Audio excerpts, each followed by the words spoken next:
Chowmein খাওয়া হয়ে গেছে, এবার দেখো এই যে মোমো। তারপর নিয়ে নিলাম 12 মিশালি ভাজা। কিন্তু খাওয়া দাওয়া সেরে খাওয়ার কিনে নিয়েছি, এখন কিন্তু বই দেখতে যাব। এই হলগুলোতে কিন্তু এই একটাই সুবিধা, যে আইনক্সে যেমন কোনো কিছু নিয়েই ঢুকতে দেয় না, এই হলগুলোতে কিন্তু এই যে খাবার দাবার নিয়ে কিন্তু ঢুকতে দেয়। ও কত ভিড়, কত মানুষ হয়ে গেছে এখন।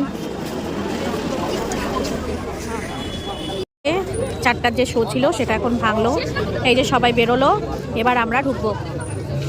ফাইনালি আমরা কিন্তু এখন হলের মধ্যে ঢুকে গেছি, আর বইটা দেখবো এখন, তোমাদেরও দেখাবো। खुरपिया औद्योगिक क्षेत्र में ऑटोमोबाइल इंडस्ट्री